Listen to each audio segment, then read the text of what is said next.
સહજાનંદ સ્વામી મહારાજની જય.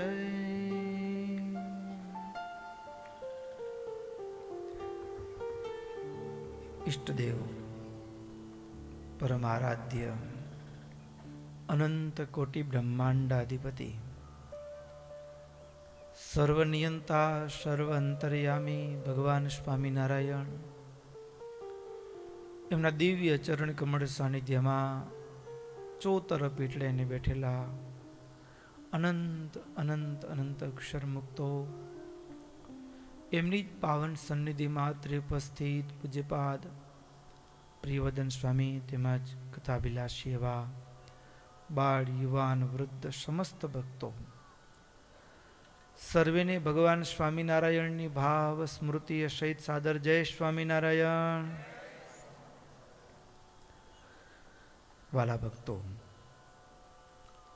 ચાલતી નિત્ય સાયંકાલીન શ્રીમદ સત્સંગી જીવન કથા ગંગા એમાંય ગત સત્રની અંદર ભગવાન સ્વામિનારાયણ પંચાળા પધાર્યા. મહારાજ પંચાળાની અંદર રાસોત્સવ ફાગણ વદ એકાદશીનો દિવસ, ફાગણ વદ એકાદશીના દિવસે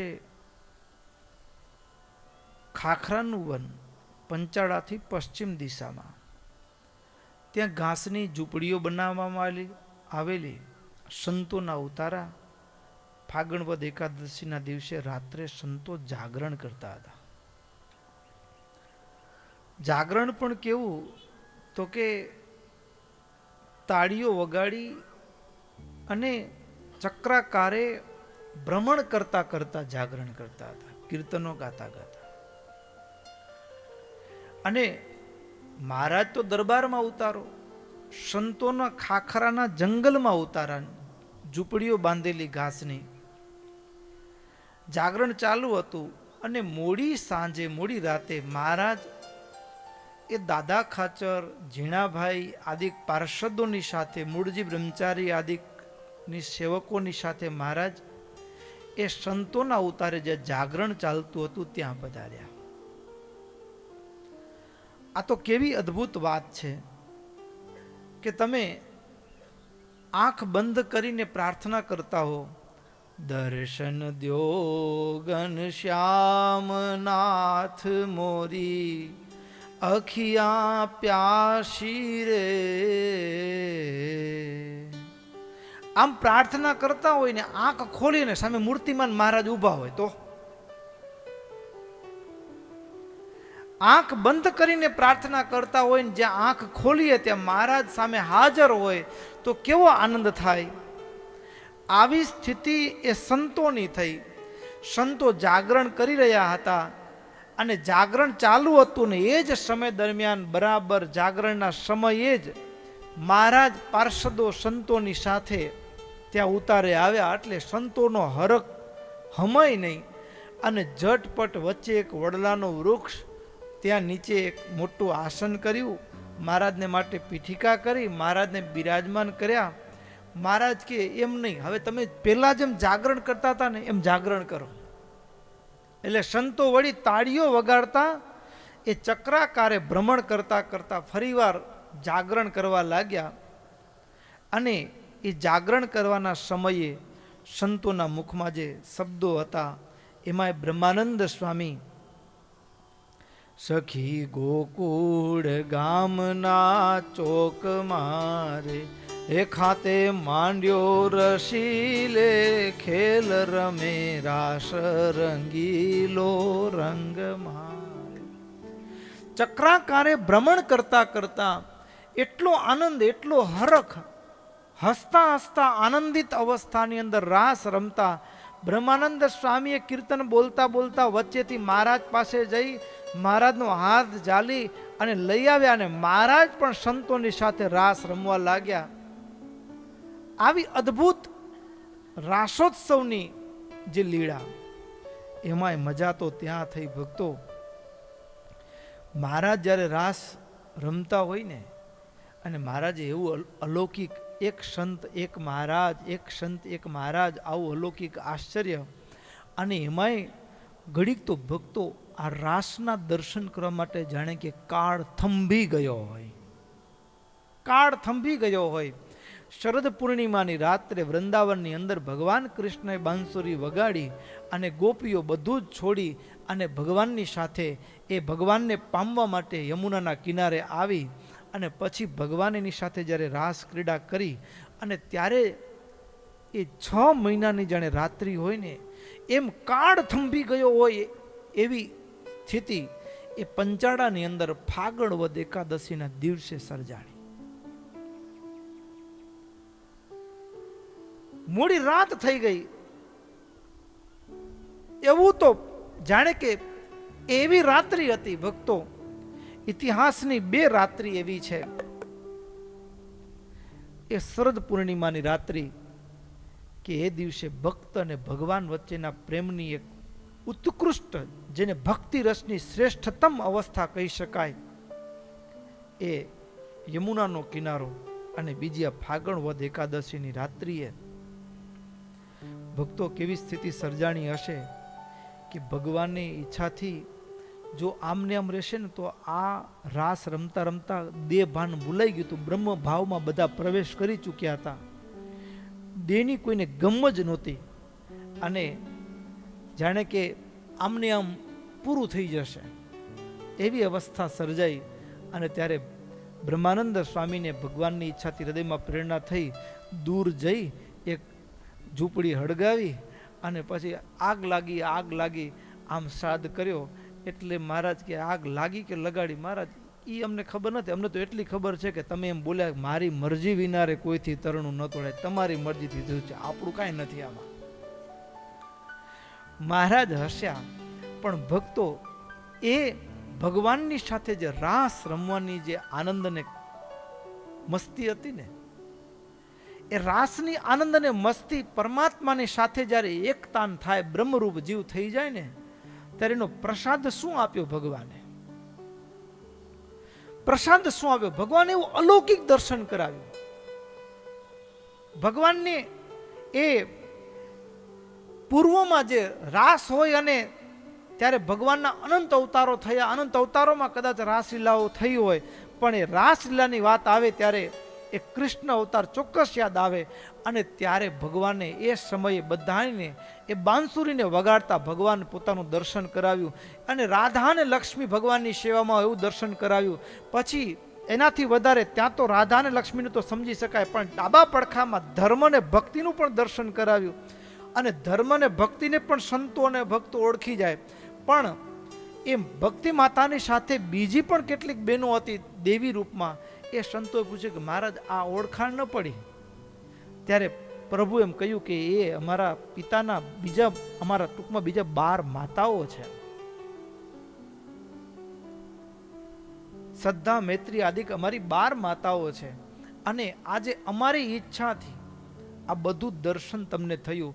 એ શરદ પૂર્ણિમાની રાત્રિના એ પરમાત્માની સાથેના એ રાસનો કૃપા પ્રસાદ રૂપે ભગવાને એ અલૌકિક દર્શન કરાવ્યું. અલૌકિક દર્શન કરાવ્યું. અને પછી તો મહારાજ બોલ્યા કે આવું જે દર્શન છે ને એ મારે વિશે એકાંતિક ભાવ, એકાંતિક ભાવ હો ભક્તો. એકાંતિકાસ્તુ યે ભક્તાસ્તે ક્વચિત્તુ મદીચ્છયા પશ્યન્તિ તાન હિ મુનયો નતુ સર્વે નિજેચ્છયા. એકાંતિક ભાવ ભક્તો, જેદી મને તમને પણ ભગવાનને વિશે એકાંતિક ભાવ થશે ને, તે દિવસે આપણને ભગવાનનું દર્શન થશે. એકાંતિક ભાવ, એક જ ભરોસો ભગવાન ઉપર. મારો તમારો જીવનનો શ્વાસ ભગવાનના ભરોસે થઈ જશે. એક જ આશ્રય રહેશે ભગવાનનો. અત્યારે આપણી વાણીમાં તો છે એકાંતિકપણું, પણ આચરણમાં ક્યાંક ક્યાંક ચૂકી જવાતું હોય. એક અંત, કેવળ ને કેવળ ભગવાન. જેનો એક જ અંત છે, એ પણ કોણ? પરાત્પર નારાયણ ભગવાન સ્વામિનારાયણ. એક જ અંત. એવું જે દિવસે થશે તે દિવસે ભગવાનનું દર્શન થશે. અત્યારે ભગવાનની પડે પડે આપણે ઝાંખી કરી શકીએ છીએ, અહેસાસ થાય છે, આપણી સંભાળ રાખે છે, પણ જે દર્શનની જે તલપ આપણે ઈચ્છીએ કે મને પણ પ્રહલાદની પેટે ભગવાન દર્શન આપે, ધ્રુવની પેટે ભગવાન દર્શન આપે, પણ જ્યારે એનો એક જ અંત ભગવાન હતો, એકાંતિકપણું આવે ને ત્યારે જ ભગવાનનું દર્શન થાય. અને અહીં કને કહે છે સંતો, મહારાજ કે સંતો, યુષ્માભીરેકાદશી કા વ્રતમ જાગરણાન્વિતમ ક્રિયતેથ ચ પાલ્યન્તે ધર્મા એકાંતિનામપી. તમે જ્યાં એકાદશીનું જાગરણ કર્યું, વ્રત કરી અને જાગરણ કર્યું, એના ફળ સ્વરૂપે, અને બીજું તો કે તમે એકાંતિક ધર્મનું પાલન કરો છો. આ બે જ કારણથી અતો અહમ એવાભી સહવૈ પ્રસન્નો અસ્મિતિ દર્શનમ, એ જ કારણથી તમને અમારું આવું દર્શન થયું છે. મહારાજ કે માગો વેલા આવે વરદાન. મહારાજ કે વરદાન માંગો, અમે રાજી થયા છીએ. અહીંયા ભગવાન અત્યારે દર્શન આપે ને તમને કે વરદાન માંગો, શું માંગો? ના બાપા શું માગી? એમ તો બહુ સરસ કહેવાય હો. પણ હકીકતમાં કે તો અઘરું પડ્યું. હા એ આપણું લિસ્ટમાં આ ન હોય મારું વાલું. મહાત્મા બુદ્ધ કથા સત્સંગ કરાવતા ને, તો પછી એક જણાએ આવીને પૂછ્યું કે આ બધાનો મોક્ષ થઈ જશે? એટલે મહાત્મા બુદ્ધ હસ્યા કે જવાબ ન દીધો. કે આટલા બધા તમારો સત્સંગ કરવા આવે છે તો બધા હવે નિર્વાસક ને ચોખ્ખા થઈ ગયા ને બધું, એમ હવે એને તો બધું પાકું જ છે ને, ધામ એમ મોક્ષ પાકો છે. એટલે મહાત્મા બુદ્ધ કંઈ જવાબ ના આપ્યો, કેવળ હસ્યા. પછી બીજે દિવસે એ છોકરાને, એ ભાઈને, યુવાનને જવાબ આપવા માટે મહાત્મા બુદ્ધે એક અલગ જ અંદાજમાં જવાબ આપ્યો. સભામાં જાહેરાત કરી કે આજે તમને જે જે કંઈ પણ સંકલ્પ હોય, ઈચ્છા હોય, ભગવાન પાસે માંગવું હોય એ માંગી શકો છો. આજે તમે જે સંકલ્પ કરશો, જે ઈચ્છા કરશો, તમારી તમામ ઈચ્છા પૂર્ણ થશે. અને તમારી ઈચ્છા ખાસ કરીને આજે અમારો એક યુવાન આવે છે એની પાસે લખાવજો તો તમારા બધા જ સંકલ્પો પૂર્ણ થવાના છે. આટલું કીધું એટલે બધાને તો ભરોસો કે બુદ્ધ બોલ્યા એટલે થાય જ. એટલે પેલો યુવાન કાગળિયો લઈને નીકળેલો અને એમાં પછી લખતા લખતા કોઈકે કીધું છોકરા નથી, છોકરા થાય, કોઈકે કીધું છોકરો માનતો નથી, માનતો થાય, ઘરવાળી થોડીક અપલખણી છે તો હારી થઈ જાય. હા બધું આમ પુરુષ બધું આવે ને. તો પછી ભાઈ પીએ છે તો ઓછું પીએ ને સારા થાય, ડાયા થાય, આવું ઘણું બધું આમ એવું લખેલું. પણ એકાંત વ્યક્તિ એવી હતી કે એણે લખેલું કે બસ મારે આ છેલ્લો જન્મ કરી લેવો છે. પછી સભા પૂર્ણ થઈ એટલે પેલું કાગળનું જે લિસ્ટ હતું એ મહાત્મા બુદ્ધ પાસે યુવાન લઈને આવ્યો. મહાત્મા બુદ્ધે કહ્યું કે તમે જે કાલે મને પ્રશ્ન પૂછ્યો તો આ એનો જવાબ છે, આ ઉત્તર છે તમારે પ્રશ્નનો, કાલના પ્રશ્નનો આ ઉત્તર છે. તમે કાલે પૂછ્યું તું બધાનો મોક્ષ થશે, પણ અહીંયા બધા આવે છે મોક્ષ માટે આવતા નથી. મોક્ષ માટે આવતા નથી બધા. એટલે બધાનો મોક્ષ હું એ ધારું તો કરી શકું, એને જોઈતું જ ન હોય તો કેમ થાય? એટલે પણ આ તો ભક્તો એવા મુક્તો હતા. મને તમને રાહ બતાવવા માટે ભગવાન રાજી થાય ત્યારે માંગવું શું? એક સાધે સબ સાધે, સબ સાધે સબ જાય. એક એવું માંગવાનું. પેલો એક ભિખારી હતો ને, એના ઉપર ભગવાન રાજી થઈ ગયા તો કે એક જ વરદાન થયું કે હવે બધું પૈસા માગું, શું માગું એમ. એટલે એને એવી યુક્તિ કરી તો કે બસ એવી ઈચ્છા છે, એક જ વરદાન માંગવાનું કીધું. આંકડો એકનું રાખ્યો એટલે 7 માળની હવેલી હોય, 7મા માળે બેઠો હું, સોનાનો હિંચકો હોય, એમાંય નોકર કાજુ બદામ સોનાની થાળીમાં લઈને આવ્યો હોય, પત્ની હિંચકાવતી હોય અને છોકરો એ દોડતો દોડતો આવે એટલે છોકરાએ માગી લીધા, 7 માળનો બંગલો માગી લીધો, પછી એમાંય સોનાની થાળી મેવા મિષ્ટાન ને ડોકરો દાસ દાસીઓ બધું માંગી લીધું. એક જ માંગવાનું કીધું હતું એટલે માને તો આવવું જોઈએ છે ખાલી એમ. પણ ભક્તો, એક સાધે સબ સાધે એવું વરદાન. અને આમ તો એવું છે, દુનિયાના પદાર્થો માંગીએ ને તો માંગવા છતાંય રે નહીં લ્યો. આ દુનિયામાં માંગતા આવડ્યું હોય ને તો એમાંના કેટલાક વિશિષ્ટ પાત્રો છે. એમાંના એક છે નચિકેતા. કઠોપનિષદની કથા છે. એમાંય જ્યારે યમરાજાના દ્વારે નચિકેતા પહોંચી ગયા, 3 દિવસ એવું બન્યું કે યમરાજા હાજર નહોતા. નચિકેતા યમના દરવાજે ઊભા રહ્યા, ભૂખ્યા ને તરસ્યા. યમરાજા આવ્યા એટલે યમરાજા ભયભીત થઈ ગયા કે બ્રાહ્મણનો દીકરો મારા દરવાજે ભૂખ્યો ને તરસ્યો ઊભો રહ્યો એટલે એનો જે જઠરાગ્નિનો તાપ છે એ મને બાળી નાખે, એને રાજી કરવો ઘટે. એટલે વરદાન માંગવાનું કીધું, 3 વરદાન. વાંધો નહીં. પેલું વરદાન તો કે તમે કહો છો પાછો જા, કઈ વાંધો નહીં, તો ઘરે જાઉં તો મારા પિતા પૂર્વવત એવા જ પ્રેમ ભાવથી અમે રહીએ. બીજું વરદાન અગ્નિ વિદ્યા માંગી, યજ્ઞ યાગાદિકનો જે ભાવ છે. પછી કીધું કે અગ્નિ વિદ્યા છે એ આજથી બોનસમાં વધારાના એક રાજીપા રૂપે કે એ તારા નામથી ઓળખાશે, નાચિકેત વિદ્યાથી. પછી ત્રીજું વરદાન માંગવાની જ્યારે વાત આવી ને ત્યારે નચિકેતાએ બ્રહ્મ વિદ્યાની માંગણી કરી. હવે બ્રહ્મ વિદ્યાની માંગણી કરી એટલે યમરાજાએ કીધું કે બેટા કંઈક સ્વર્ગ માગ, અપ્સરાઓ માગ, ખાનપાન માગ, મેળી, બાગ બગીચા, રાજપાટ માગ, એવું કંઈક માગ ને. હવે આ કઈ બ્રહ્મ વિદ્યાનું શું હોય તને? એ કે માંગવાની ચીજ છે. ત્યારે નચિકેતાએ કીધું સ્વભાવ, જેને માંગીશ છતાં માંગવા છતાંય મારું રહેવાનું નથી તો એ માંગીને શું? માંગવા છતાંય જે મારું રહેવાનું નથી તો એ માંગીને મતલબ શું? ખોટનો ધંધો શું કામ કરવા? પૈસા માંગીએ પણ આપણે જ ગુજરી જવાનું છે. કરોડો રૂપિયા, અબજો રૂપિયા હોય ને હવે બીમારી હોય, મરવાનું થાય તો કોઈ ભેગા હાલે? તો પૈસા માંગવાથી કઈ શું લાભ થયો ભગવાન પાસે? શું માંગવું? સ્વભાવ, નાશવંત વસ્તુ શું કામ માંગવી કે જેનો કોઈ લાભ નથી?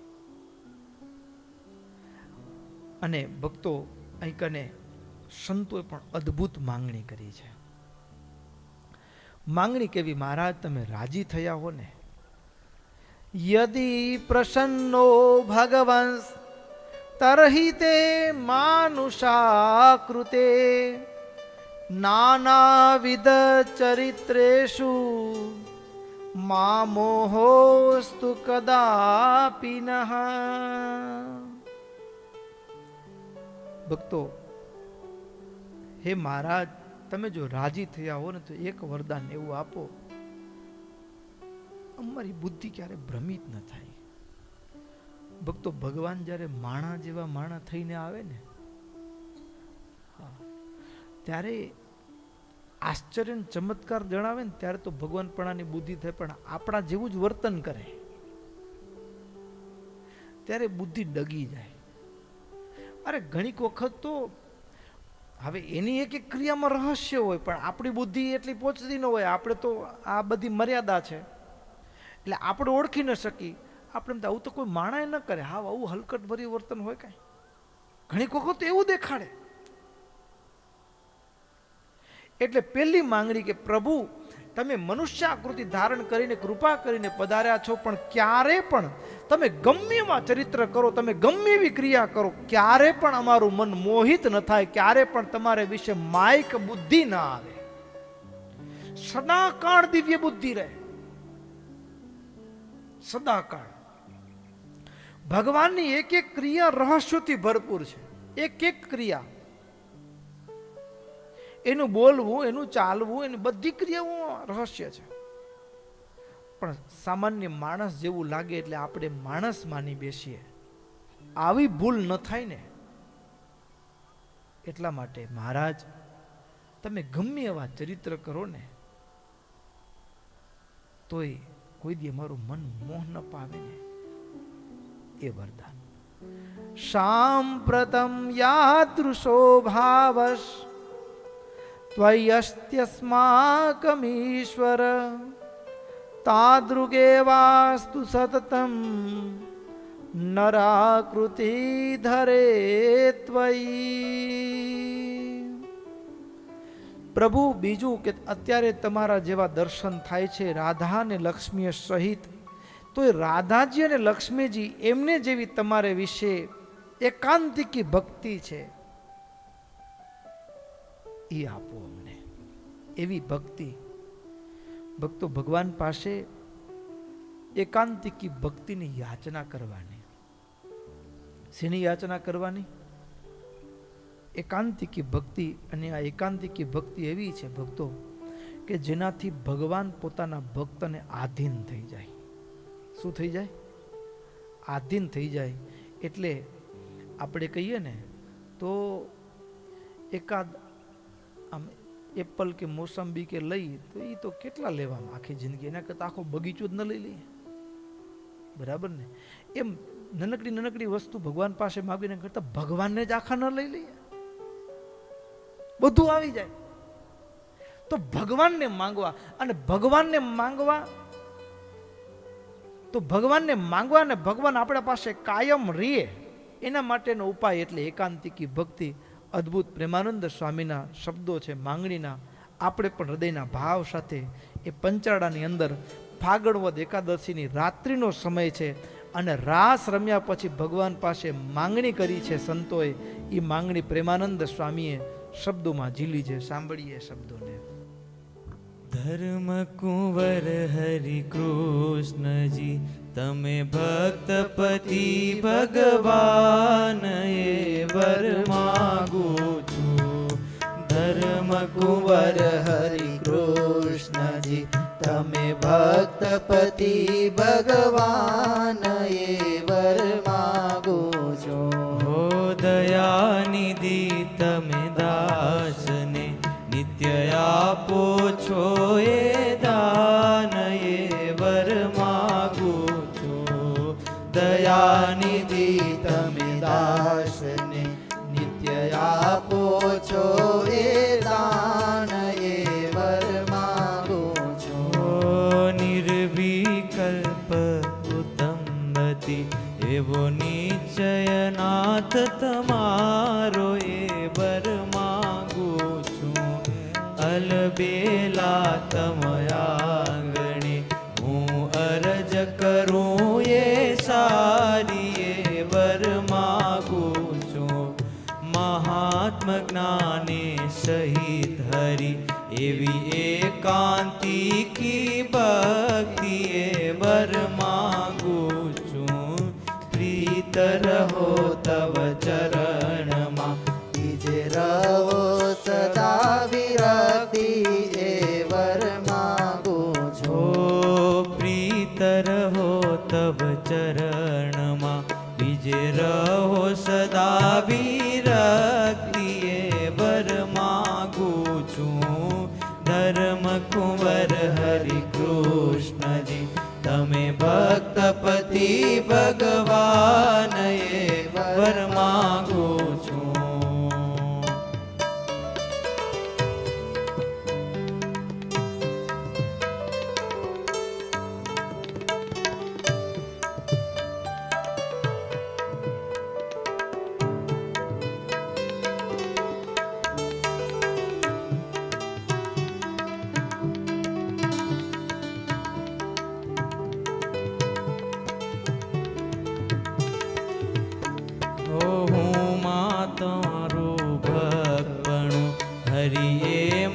કોઈ પ્રકાર એ વર માગું છું. હું માં તમારું ભક્તપણું હરિએ માં કોઈ પ્રકાર એ વર માગું છું. દોષ ન રહે કોઈ જાતનો એ આપો ધર્મ કુમાર એ વર માગું છું. તમારા કોઈ ભક્તનો મારે દ્રોહ ક્યારે ન થાય એ વર માગું છું. સંગ એકાંતિક ભક્તનો મને નિત્ય આપો રાય એ વર માગું છું. હો દાસ તમારા દાસનો મને રાખો નાથ હજૂર એ વર માગું છું. દાસ તમારા દાસનો મને રાખો નાથ હજૂર એ વર માગું છું. પ્રેમાનંદની વિનતી સાંભળજો શ્યામ જરૂર એ વર માગું છું. ધર્મ કુંવર હરિ કૃષ્ણજી તમે ભક્તપતિ ભગવાન એ વર માગું છું. એ વર માગું છું. એ વર માગું છું.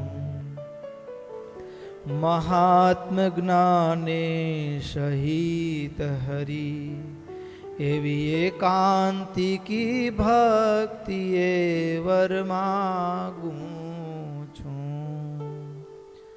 જૂના જમાનામાં માં પાણી ભરવા જતી નદી કે કૂએ, છોકરું રડે માં સાથે જવા માટે. છોકરું રડે ને એટલે પછી માં શું રમકડા આપે. શું આપે? રમકડા આપે. અને છોકરું છાનું રહી ગયું તો માં નીકળી જાય. પણ રમકડાથી ન લલચાય અને છતાંય છોકરું રડવાનું ચાલુ રાખે ને તો માં તેડી જાય. શું કરે? સાથે તેડી લે. એમ ભક્તો એકાંતિકી ભક્તિ એવી છે. એકાંતિકી ભગવાનની ભજન કરવા માંડે ને એટલે માટે કીધું કે એ અષ્ટ સિદ્ધિ નવનિધિઓને વરસવા લાગે. એમાં અટકી ગયો તો અટકી ગયો. પણ એમાં ન અટવાય અને કેવળ ભગવાનને વિશે પ્રેમ ભાવ એકાંતિકી ભક્તિ માંગી હોય ને તો પછી ભગવાન એને વશવર્તીને તેડી લે, પોતાની આવે, પોતાની સાથે લઈ લે. અને ભગવાન છે ને ભક્તો, સાચું કહું ને તો આપણે ભજન કરીને તો આપવા માંડે, સમજ્યા ને? બીજું બધું આપે, માલ મિલકત ને બધું દોમ દોમ આપે. પણ એ બધું ન લઈને છતાં પણ એ જીવ એમાં અવરાયા વિના, માલ મિલકત પૈસા સમૃદ્ધિમાં અવરાયા વિના કેવળ ભગવાનની યાચના કરે ને ત્યારે છેલ્લે ભગવાન એકાંતિકી ભક્તિ આપે. કારણ શું? તો કે એકાંતિકી ભક્તિ આપ્યા પછી ભગવાન એ બંધાઈ જાય છે ભક્તના પ્રેમની અંદર. એટલે પોતે બંધાવાનું કોણ પસંદ કરે? એટલે ભગવાન એ જો કંઈ નહીં છે ને તો જ એકાંતિકી ભક્તિ આપે છે.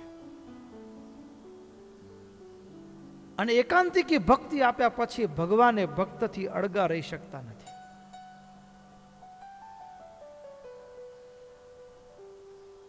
એ સંતો અને ભક્તોએ એ ફાગણ વદ એકાદશીની રાત્રિએ મહારાજ પાસે વરદાન માંગ્યું અને મહારાજે પણ કહ્યું એ તમે જે માંગ્યું છે ને મહારાજ, એ કામ ક્રોધ અધર્મ સર્ગથી અમારું સર્વ પ્રકારે રક્ષણ કરજો.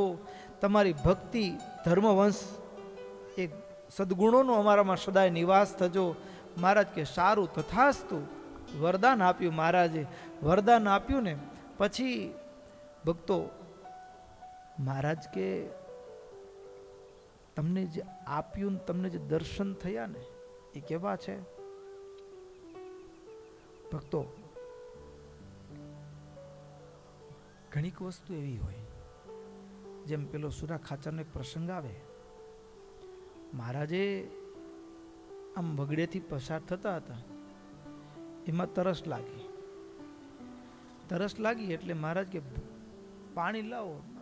સુરા ખાચર મહારાજ સારું, ચારે બાજુ શોધખોળ કરી તો દૂર એક ખેડૂતનો છોકરો ખેતરમાં કામ કરતો હતો.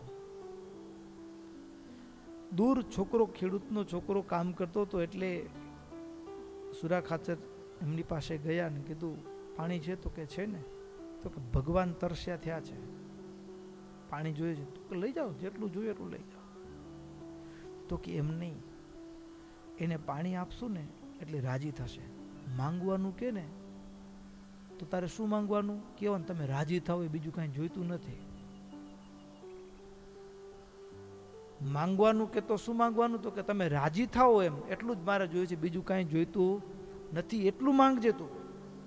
તો કે ના ના, મારે આ 10 વીઘા જમીન છે તો બીજા 10 વીઘા જમીન માંગવી જોઈએ ને. તો કે એ તું કાંઈ બોલતો નહીં, આ માંગજે એટલે ઓટોમેટિક મળી જશે. તારે શું બોલવાનું શીખવાડ્યું સુરા ખાચર? શું કહેવાનું? તો કે તમે જેમ રાજી થાવ એમ એટલું જ મારે, બીજું કાંઈ જોઈતું નથી. પાણી લઈ સુરા ખાચર કીધું તું મારી સાથે ચાલ. પાણી લઈ અને એને લઈને આવ્યા મહારાજ પાસે, પાણી આપ્યું. સુરા ખાચર કે મહારાજ આ છોકરો, ખેડૂતનો છોકરો ને એ પાણી આપવા માટે આવ્યો છે. મહારાજ કે એમ, અમને બહુ તરસ લાગી હતી, તમે અમારી તરસ છીપાવી, માંગ તને જે જોઈએ તે આપીએ. એટલે કે તમે રાજી થાવ એટલું મારે, બીજું કાંઈ જોઈતું નથી. મહારાજ કે આ કોને શીખવાડ્યું છે? તો કે આ મોટા પેટવાળાએ શીખવાડ્યું છે. જા, તમે રાજી થાવ એટલે અમારું ધામે આપશું, અને તમારો સંકલ્પ છે કે મારી ખેતી આટલી છે તો બમણી થાય, તો એ દીધું, બઈ દીધું. ભક્તો, કોઈક ઓળખાવે આપણને કે જે મળી છે ને એ વસ્તુ કેવી છે. પ્રાપ્તિનો આનંદ ના આવે જો ઓળખાણ ન હોય તો. ઓળખાણ ન હોય તો પ્રાપ્તિનો આનંદ ના આવે. ખિસ્સામાં જ પારસમણી હોય પણ આપણને ખબર ન હોય કે પારસમણી કહેવાય એમ. આ પારસમણી છે અને એ લોઢાને અડાડીએ તો સોનું થાય, આપણને ખબર ન હોય તો આખી જિંદગી ચિત્રે વીટેલું હોય, ખબર નહીં અમારા બાપા રાખતા એટલે અમે રાખ્યું છે બસ. અને આમને આમ આખી જિંદગી નીકળી જાય અને આખી જિંદગી માંગી ખાઈને જિંદગી પસાર થાય. પણ પછી કોઈક એવો આવી જાય અને કોઈક સાધુ ઓલિયો પુરુષ આવી જાય અને ક્યાંક જમાડી હોય, દિવ્ય દ્રષ્ટિ હોય, અને સાધુ એમ કે તમારા ઘરમાં પેલા કબાટમાં પેલું પડ્યું છે શું છે? તો કે અમારા બાપાએ કીધું છે કે આ તમે ઘરમાં સાચવજો, કોઈને દેતા નહીં, એટલે રાખ્યું છે. તો કે લાવો, એ અમે જોવું છે અમારે. અને એ તમે લાવીને આપો. મહાત્મા એમ ખોલે અને મહાત્મા એમ કે ભલા માણા આ શું છે? તો કે કંઈક પથ્થરના ટુકડા જેવું લાગે છે. અરે પથ્થરનો ટુકડો નથી, આ પારસમણી છે, જો ધ્યાનથી. અને એમ કહીને મહાત્મા એમ કે જા, તારા શું છે ઘરમાં? ખેતીવાડીના ઓજારો તમારે પાવડી કે કોદારી કે કંઈક લઈને આવ અને એનો સ્પર્શ કરીને સોનાનું થાય ને અને તમારા રૂવાડો ઊભા થઈ જાય. મારું વાલું ઘરમાં જ પડ્યું હતું ને ખબર નથી, આખી જિંદગી માંગી ખાધું. લ્યો, મહિનો થાય ને ખાવાના ફાફા પડે ને વળી જાય, ઉધાર આપો ને 5000. ઘરમાં પારસમણી અને માંગવાના દિવસો. લ્યો, ઓળખાણ ન હોય તો ચૂકી જવાય. શું થાય? સાથે હોય, મળ્યું હોય છતાં પણ એનો આનંદ ના આવે જો ઓળખાણ ન હોય તો. એમ આપણને જે મળ્યું છે, પ્રાપ્તિ થઈ છે, મહારાજ મળ્યા છે, અનંત કોટી બ્રહ્માંડનો નિયંતા ભગવાન મળ્યા છે, આ વૃંદાવન વિહારી મહારાજ મળ્યા છે, આ સત્સંગી જીવનશાસ્ત્રની કથા કે આ પરિવારમાં યોગ મળ્યો છે, એના યોગની આપણને ખબર નથી એટલે એનો આનંદ ન હોય.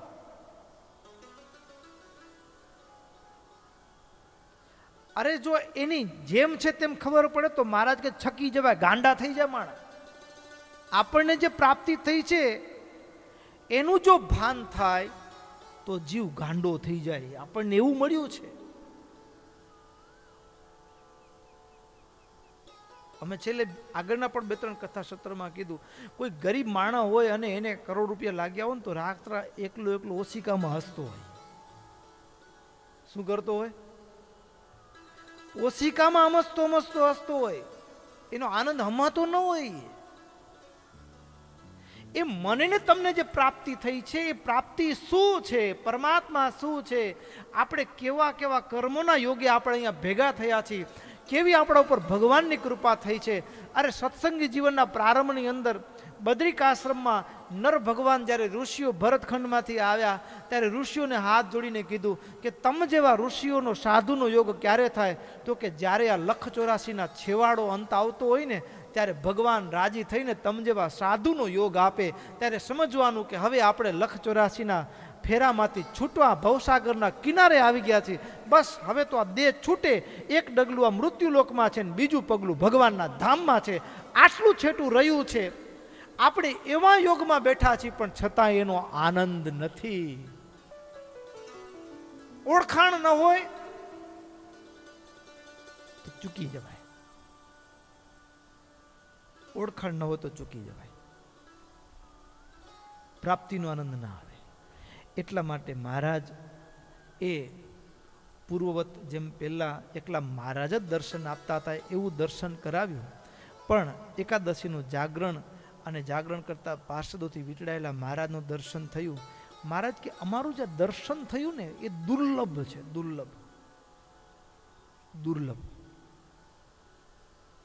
એટલે દુર્લભ એટલે કેવું દુર્લભ? મહારાજ કે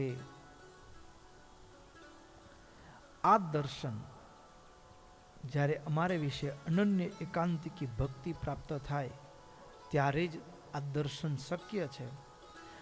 દુર્લભ એટલે કેવું દુર્લભ? તો બીજા શબ્દોમાં કહીએ તો ખુદ મહારાજ એમ કહ્યું કે મહાભારતના યુદ્ધની અંદર એ બે સૈન્ય સામસામે ઊભા હતા. 18 અક્ષોની સેના હતી. એટલે કુલ ગણના કરીએ તો 48 લાખ કરતાં પણ વધારે સંખ્યા આંકડો પહોંચી જાય એટલું લાવ લશ્કર સામસામે હથિયાર બાંધીને યુદ્ધ ભૂમિમાં ઊભું છે. અને એ એક બાજુ 11 અક્ષોની સેના છે, બીજી બાજુ 7 અક્ષોની સેના છે.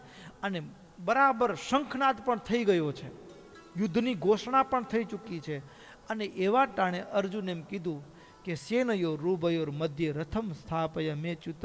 હે કૃષ્ણ, આ બે સેનાની વચ્ચે મારો રથ લઈ જાઓ, મારે જોવું છે મારી સામે કોણ કોણ લડવા આવ્યા છે. બે સેનાની વચ્ચે મારો રથ લઈ જાઓ એમ કહ્યું હોય, અને ત્યારે ભગવાન રથ હંકારતા બે સેનાની વચ્ચે લઈ જાય. અને ભગવાન એમ કે જો આ બધા છે સામે લડવા આવ્યા છે, દાદા ભીષ્મ ને તારા ગુરુ ને કૃપાચાર્ય ને તારો ભાઈ દુર્યોધન ને. આમ જ્યાં જુએ તે વિચારો પલટાયા, બરાબર.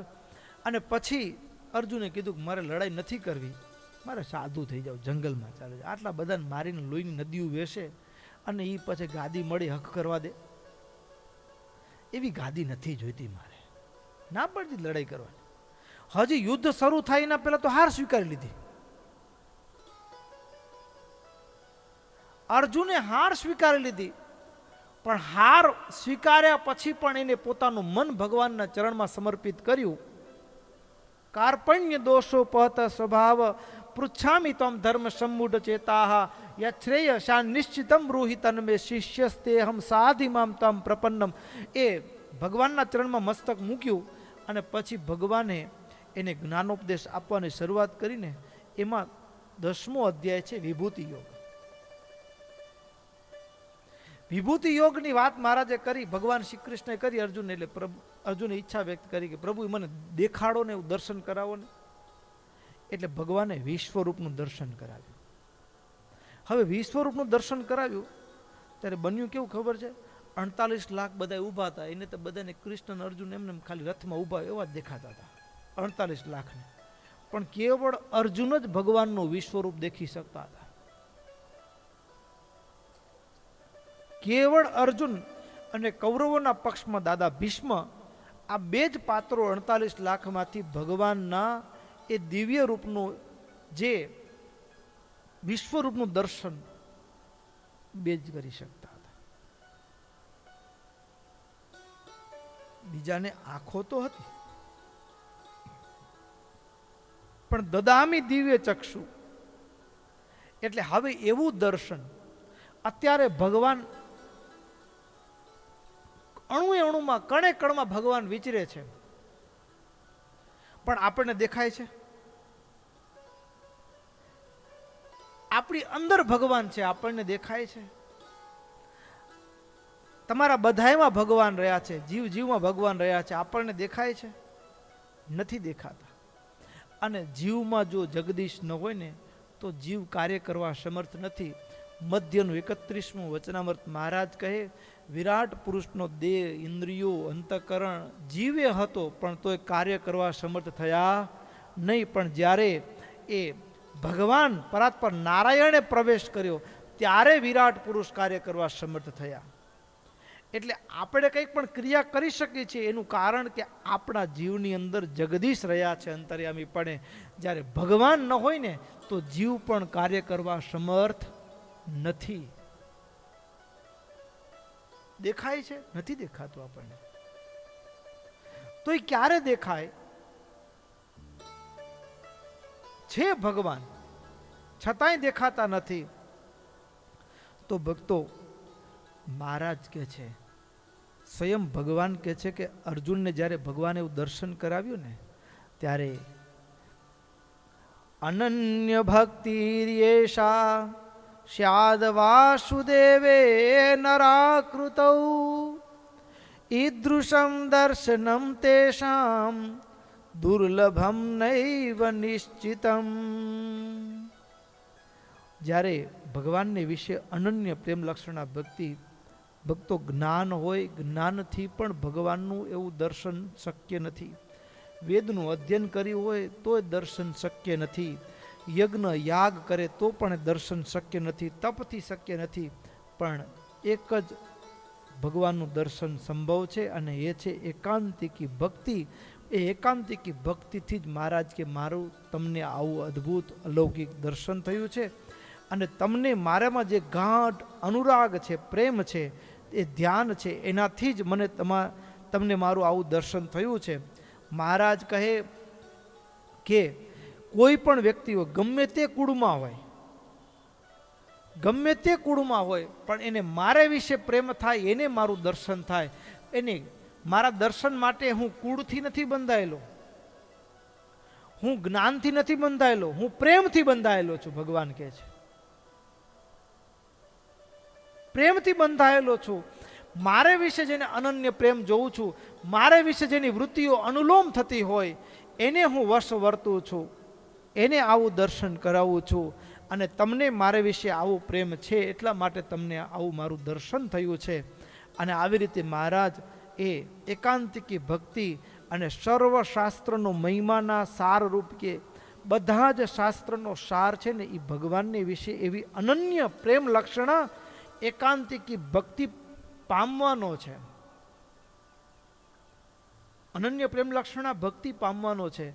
અને આમ એવું છે ભક્તો, માણસ છે ને એ ભગવાનને પ્રેમ કરવાના બદલે જગતમાં પ્રેમ કરે. ક્યાં પ્રેમ કરે? જગતમાં પ્રેમ કરે. આમ તો ખોટનો વેપાર હોય, સમજ્યા ને? આપણે જેને પ્રેમ કરતા હોય એ આપણને પ્રેમ કરે છે, એ બ્રહ્મા છે. આપણે શેમાં છીએ? બ્રહ્મા છે. એ તો ક્યારે ખબર પડે ખબર છે? બાપને દીકરો પ્રેમ કરે છે એ ક્યારે ખબર પડે? બાપા ગુજરી જાય ને એટલે પહેલાં તો 10 તિજોરીને જોઈ લે કે રૂપિયા ઉપર, પછી જાણ કરે બધાને બાપા ગુજરી ગયા છે. પછી રોવાનું પછી ચાલુ કરે, સ્પેશિયલ પ્રોગ્રામ ચાલુ થાય. પછી એ બાપામાં પ્રેમ ન હોય, પૈસામાં હોય. શેમાં હોય? કેટલા મૂકી ગયા. અને બાપમાં પ્રેમ હોય ને તો ક્યારે મિલકત માટે ઝઘડો ન હોય. એને પૈસામાં પ્રેમ હોય તો મિલકત માટે ઝઘડો થાય. એના માટે ઝઘડો થાય. સમૃદ્ધિમાં પ્રેમ છે એટલે મિલકત માટે ઝઘડો થાય. બાપમાં પ્રેમ હોય તો એને મને જેટલું દીધું એમાં હું રાજી છું, મને એમાં કોઈ વાંધો જ નથી, મારે તો બસ એ રાજી થાય છે ને એટલું કરવું છે, બસ પૂરું થઈ ગયું.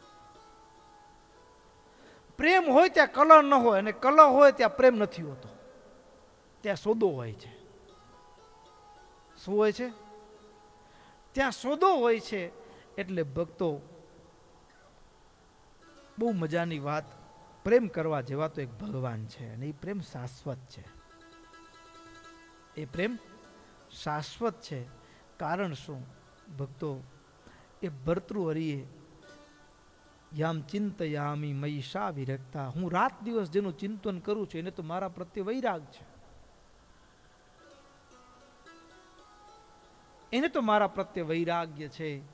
એટલે ભક્તો, એક પરમાત્માના ચરણનો આશ્રય કરનારા એવા બધા જ પાર્ષદો, મહારાજે અલૌકિક દર્શન કરાવ્યું ને, એ બધા જ સંતો એ આખી રાત આવીને આવી રીતે દર્શન કરતા એ આનંદ વિભોર અવસ્થામાં વ્યતીત થઈ ગઈ. અને બારસના દિવસે નિત્ય કર્મની સમાપ્તિ કરી, બ્રાહ્મણોને ભોજન કરાવ્યા, પાર્ષદોને પણ મહારાજે, સંતો પાર્ષદોને પણ પારણા કરાવ્યા.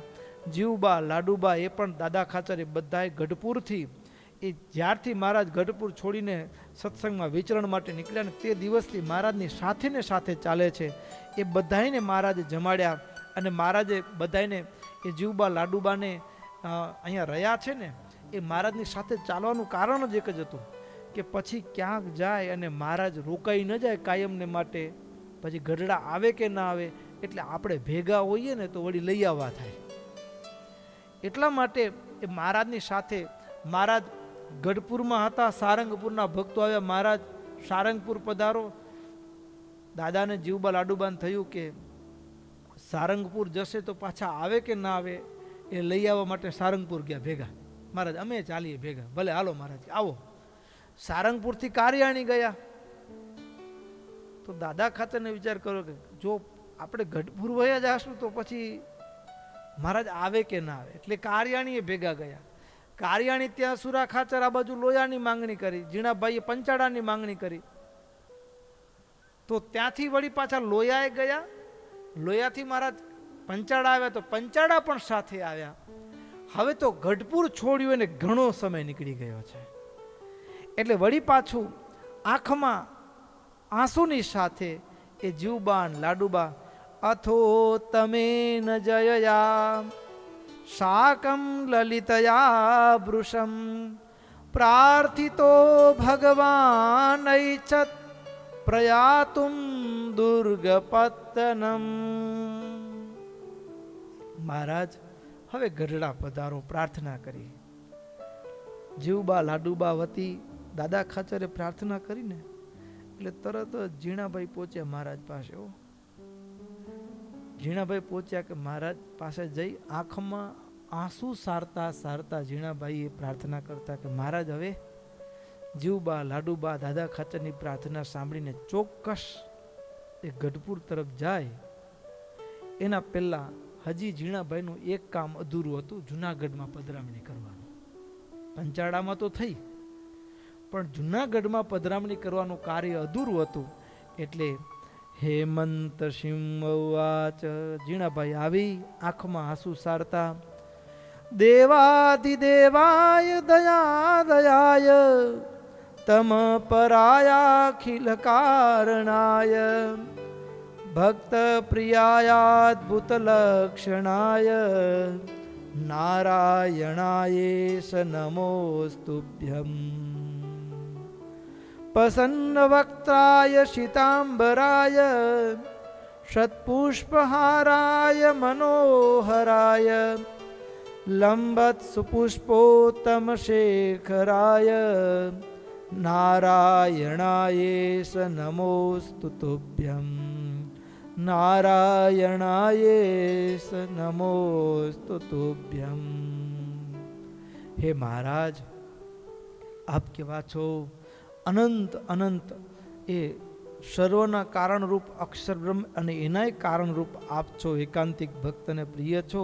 એવા હે સર્વ અંતર્યામી પ્રભુ, હું તમને નમસ્કાર કરું છું, નમસ્કાર કરું છું. અને શરણાગત ભાવ સાથે પ્રભુ આપ કેવા છો તો કે સૂર્ય અને ચંદ્રને પણ પ્રકાશને આપનારા આપ છો. સૂર્ય અને ચંદ્ર રૂપે થઈ સમગ્ર જગતને પ્રકાશ કરનારા સ્વયં આપ હોવા છતાં પણ હે પ્રભુ અમારા ઉપર દયાએ કરી માનવ સ્વરૂપ ધારણ કરીને પધાર્યા, સર્વ પાપોને નાશને કરનારા એવા હે પ્રભુ, હે અંતર્યામી નારાયણ, હું તમને નમસ્કાર કરું છું. મુક્તાનંદ સ્વામી આદિ જેવા અનંત સંતો મુક્તોથી સેવાયેલા હે પ્રભુ, હું તમને નમસ્કાર કરું છું.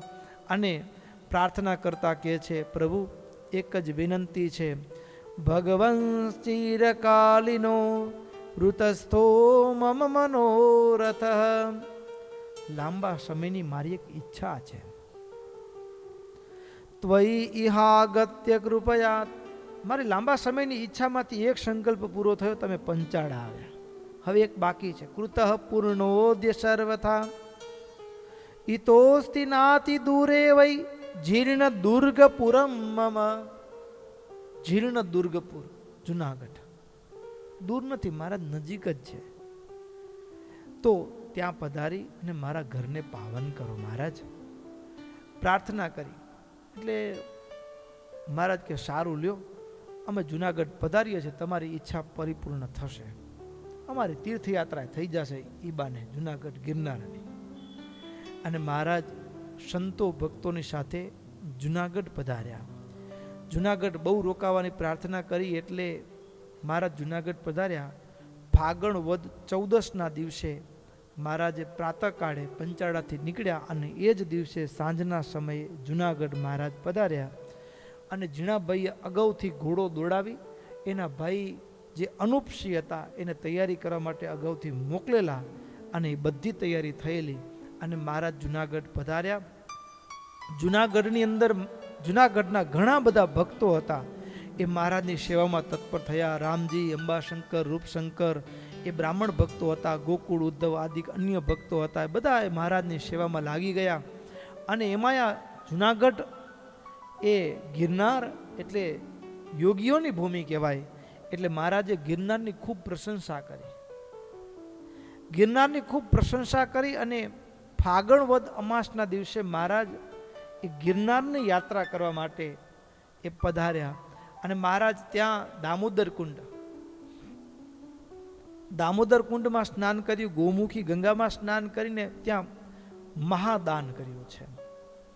મહાદાન કર્યું અને દામોદર ભગવાનના ભક્તિ ભાવપૂર્વક દર્શન કરી ભાવેશ્વર મહાદેવના દર્શન પૂજન પણ મહારાજે ત્યાં કર્યા છે. ત્યાં સેંકડો બ્રાહ્મણો, હજારો બ્રાહ્મણોને મહારાજે જમાડ્યા, ખૂબ દક્ષિણાઓ આપી બ્રાહ્મણોને સંતુષ્ટ કર્યા છે. અને આવી રીતે મહારાજ એ જુનાગઢમાં મહારાજ 15 દિવસ જેટલો સમય રહ્યા. અને એ 15 દિવસ જેટલો સમય અને એ 15 દિવસ જેટલા સમયની અંદર ચૈત્ર સુદ અમાસ 14ના પધાર્યા અને ચૈત્ર સુદ પૂનમ સુધી મહારાજ જુનાગઢમાં રહ્યા. એની વચ્ચે રામનવમી આવી. ચૈત્રી વર્ષ અત્યારે હમણાં ચાલુ થયું ને આપણું ચૈત્રી વર્ષ, ચૈત્ર સુદ એકમથી વર્ષ. આપણે વર્ષ કેટલા વર્ષ આવે ખબર છે? ઘણા બધા નવા વર્ષ છો. આપણે તો ડિસેમ્બરની ખબર છે હવે. હા, 1લી તારીખથી નવું વર્ષ ઘણા ઉજવતા થઈ ગયા છે. પણ આપણું વર્ષ ઉજવીએ આપણે દિવાળી, નવું વર્ષ ઉજવીએ એક એ. પછી ઇંગ્લિશ વર્ષ એટલે ડિસેમ્બર. પછી ત્રીજું નવું વર્ષ એટલે અષાઢી વર્ષ, જે વચનામૃતમાં અષાઢી વર્ષ પ્રમાણે સાલ બદલાય છે, વર્ષ બદલાય છે, અષાઢી વર્ષ. આપણે એને હાલારી વર્ષ પણ કહીએ છીએ, કચ્છી વર્ષ પણ એ કહેવાય. અને ચૈત્રી વર્ષ આપણે નિર્ણય છે ચૈત્ર મહિનામાં આવે, ખબર છે ને? એ ચૈત્રી વર્ષ છે. અને ચૈત્રી વર્ષ છે ને એવું કહેવાય કે આ બ્રહ્માંડનું સર્જન થયું ને એ ત્યારે કયો પહેલો દિવસ? તો એ ચૈત્ર સુદ એકમના આ બ્રહ્માંડના સર્જનનો પહેલો દિવસ છે. ચૈત્રી વર્ષ છે ને એ વર્ષ છે. એટલે એ ચૈત્રી વર્ષ, ચૈત્ર સુદ પડવાના દિવસે પણ મહારાજે નવા વર્ષની એ બ્રાહ્મણોને ખૂબ દક્ષિણાઓ આપી પૂજા કરી છે. અને રામનવમીના દિવસે, હરિજયંતિના દિવસે પણ ધામધૂમથી બહુ મોટો ઉત્સવ થયો છે. અને ભક્તોએ મહારાજનો પણ જન્મદિવસ હોવાના કારણે ભાવપૂર્વક પૂજન કર્યું છે. આવી રીતે એ મહારાજ એ જુનાગઢમાં રહ્યા છે. અને જન્મોત્સવ એટલે રામનવમીના દિવસે આપણે પણ અદ્ભુત આ વખતે રામનવમીનો ઉત્સવ કર્યો. આનંદ લીધો કે ન લીધો? હા, અદ્ભુત ઉત્સવ હતો ભક્તો. અને જુનાગઢની અંદર પણ આવો જ રામનવમીનો ભવ્ય ઉત્સવ, હરિજયંતિનો ભવ્ય ઉત્સવ થયો. અને સંતોએ ત્યારે આરતીનું ગાન કરી અને મહારાજનું પૂજન કર્યું છે. અને આવી રીતે મહારાજ એ